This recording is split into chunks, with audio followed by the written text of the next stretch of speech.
This is the Angels POSTCAST, your instant game reaction for the Los Angeles Angels. Part of the Locked On Podcast Network. Your team every day.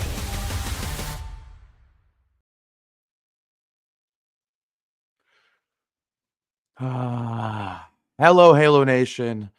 Hello, Halo hopefuls, and welcome back to the latest edition of the Locked On Angels postcast, coming at you live, as always, after every single Angels game, right here live on the Locked On Angels YouTube channel, and after the fact, both on the channel and wherever you get the Locked On Angels audio podcast feed. If you don't know who I am, what's going on, everybody? My name is Gavin Carlson, former credentialed journalist in the LA area, spent 4 years covering UCLA sports with the Daily Bruin, and now in year 2 with the Locked On Podcast Network, where it's your team every day. Our team is the Angels, and before we even get into that, happy Father's Day, everybody. Whether you are a father yourself or whether you made sure to call your father and let him know how much you appreciate him, I hope you did either. I hope you're having a great day. Obviously, a very important day. So shout out to all the fathers out there. And shout out to all of us who are loyal Angels fans here who sat through on Father's Day, sat through that awful performance. The Angels fall 11-2 in what felt like not a must-win game or anything. I mean, it's barely the middle of June, right?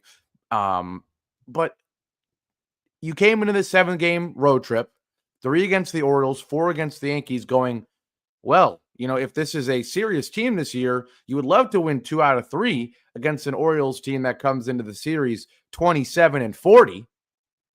If you're an average team, maybe you only win 1 out of 2, you know, all in close games or something like that. And then hopefully you steal 1 or maybe 2 from the Yankees, and it's a respectable road trip. But this team, this Angels team, man, it's torture. That's what I said on the thumbnail. This team is torture because this is now the second straight time the Angels have followed a win streak with awful, awful baseball. Let's not forget, the Angels, they almost won freaking 10 in a row a few weeks ago, and then responded by losing their next 5, by losing 8 out of 10 or something like that.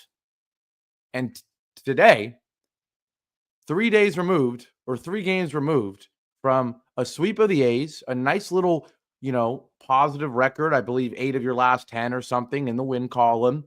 You get to 1 game short of 500. You have a winnable game on Friday that doesn't go well. You have a winnable game yesterday that doesn't go well. But this was your best chance to win a game in this series.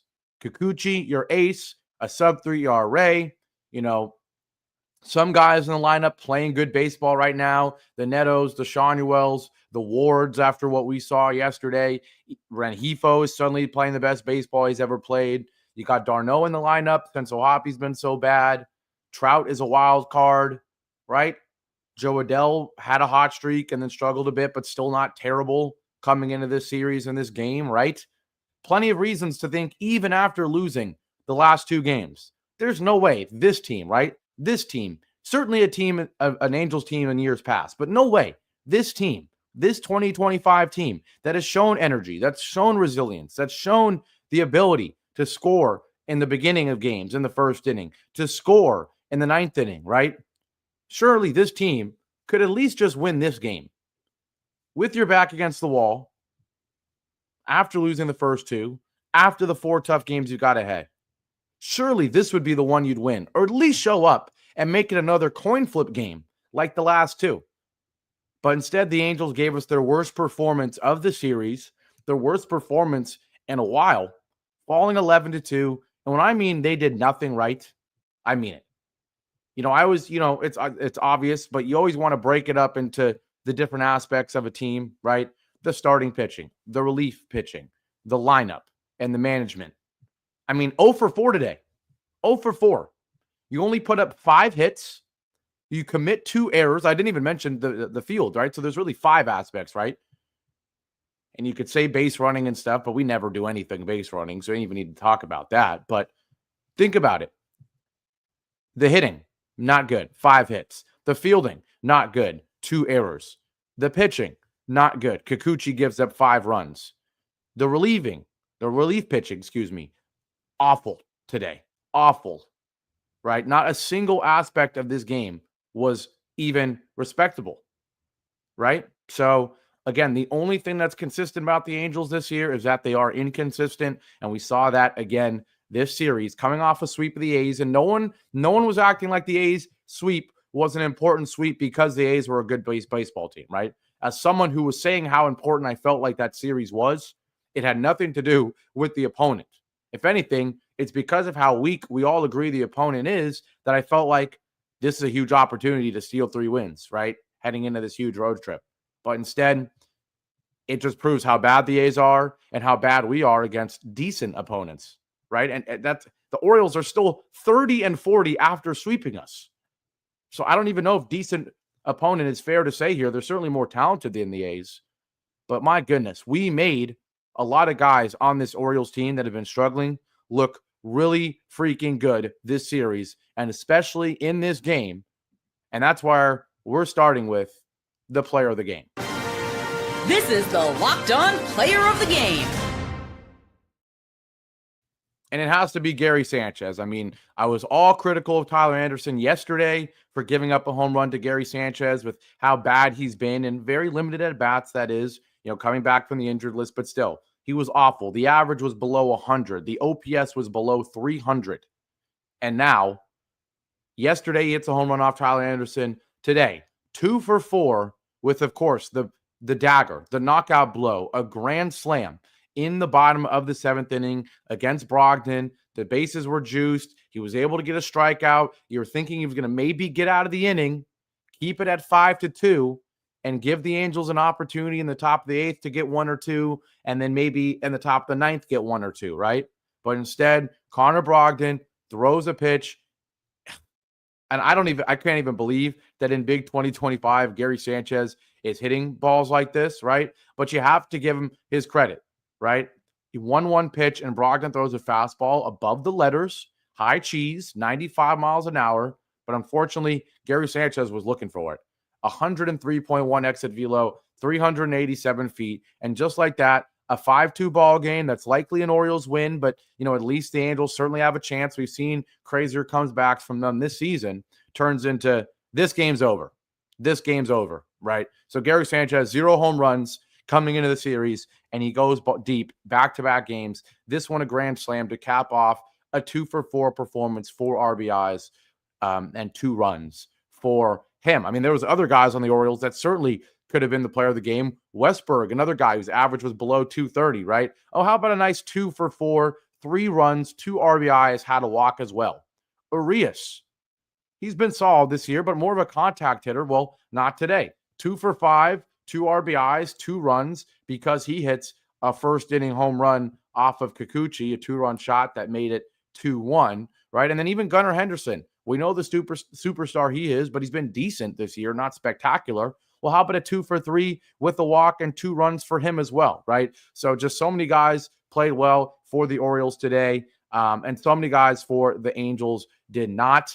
Really, the only positive in this one was Nolan Schanuel, who is quietly, I mean, not quietly at this point, but he's arguably at this point having a better season than even Zach Neto, right? The OPS is lower, but the on-base percentage is better. The average is now better, and he goes deep here in the top of the first inning. Once again, you thought the vibes were good. You got a Mike Trout 2-run shot yesterday, and you lose the ball game. Today, or in the first inning, today you get a solo shot from Nolan Schanuel in the first inning, and you lose the game. Schanuel finishes 2 for 4 with the RBI on the solo shot. His average is now 282. OPS all the way up to 770. And dare I say, you can make the argument that Nolan Schanuel might be he might be an all-star, right? I mean, it's a tough position to be an all-star first base, but he's been one of the best Angels, certainly, and another great performance from him. Unfortunately, that was one of the only good performances, right? Only 5 hits this game. He had 2 of them. Rengifo goes 1 for 3. Taylor Ward goes 1 for 3. And Zach Neto goes 1 for 3. Those are the only other 3 hits of the ball game. Just 5 hits, 2 walks, 1 from Soler, 1 from Ward. But other than that, 2 walks, 5 hits, 8 strikeouts, more strikeouts than hits and walks combined. And the Angels got a gift in the third inning, their run coming via a wild pitch. So they were actually helped out in this game and still only able to put up 2 runs. Very, very frustrating. We're going to take our break. When we come back, we have to talk about a couple of guys that were really, really bad. The bullpen specifically, we have to talk about, and we have to talk about Kikuchi. And yes, we're going to talk about Lamont Wade because, oh my goodness, does he stink. We'll do all that, and we'll preview this Yankee series, which now becomes an important but also terrifying series. We'll talk about that after our break here on the Locked On Angels postcast. Now, today's show is brought to you by everyone's favorite segment or everyone's favorite ad, Wonderful Pistachios. If you're looking for a snack that's both delicious and nutritious, crack into a good source of protein with Wonderful Pistachios. Wonderful Pistachios is one of the highest protein nuts. Each 1 ounce serving has 6 grams of protein, giving you over 10% of your daily value. Plus, they're packed with fiber and better for you unsaturated fats to help keep you feeling fuller longer. I love the no shells variety. It's the perfect grab and go snack for all of my busy days, whether I'm on the way to the gym, on the way from the gym, or on the way to work after doing all of that in the morning, or if I'm at my desk. It's the perfect quick protein boost. If you love cracking open every shell, of course, there's the in-shell option, which is a classic favorite. So get snacking and cracking with the snack that packs a protein punch. Visit wonderfulpistachios.com to learn more. Today's show is also brought to you by Gametime. Have you ever decided at the last minute to head to a ball game with friends or family? Maybe it's game day and you suddenly realize you want to be in the stands. That's exactly where Gametime comes in. It's the easiest way to grab last minute tickets without the stress. With the money you save on tickets, you can splurge on food, drinks, merch, or even invite a bigger group to come with you. Gametime makes it possible. It makes buying tickets fast and simple because prices on the app actually drop the closer you get to first pitch, and they've got incredible last minute deals, clear seat views from your seat before you buy the ticket, and the lowest price guarantee that takes the worry out of buying. So take the guesswork out of buying tickets with Gametime. Download the Gametime app, create an account, and use code LOCKEDONMLB for $20 off your first purchase. Again, create an account and redeem code LOCKEDONMLB for $20 off. Download the Gametime app today. Last minute tickets, lowest price guaranteed. Back here live on another frustrating edition, a third straight losing edition of the Locked On Angels postcast. Angels swept by the Orioles in Baltimore in what ends up being a weird series, right? You have the rain delay game in the opener. You had great pitching in that game, but you get shut out.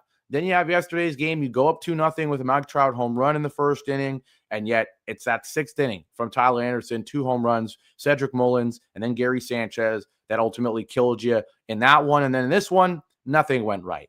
You scored a run in the first on an Nolan Schanuel home run, but then a 2-run shot off of Yusei Kikuchi. He was just okay, if not, bad in this one, unfortunately. 5 2/3, 7 hits, 5 runs, 3 of them earned, 2 walks. He did have 10 strikeouts, but he gave up a home run, and he also had a huge error that helps the Orioles score runs in this ball game. He was not good, but boy, the bullpen was even worse. Brogdon ends up going in 1 1/3 inning, 3 hits, 1 walk, 1 strikeout, but 4 earned runs because of that grand slam from Gary Sanchez. And then Kenley Jansen, we just throw him in the 8th inning because he hasn't pitched in a while. We need to keep his arm, fresh and everything. And even he comes in what's already a 9-2 ball game. The game's already over, and he looks abysmal. 2 hits, 2 earned runs, gives up a home run as well. Does end up striking out 3, but it did not matter. We made the Orioles look freaking good in this series.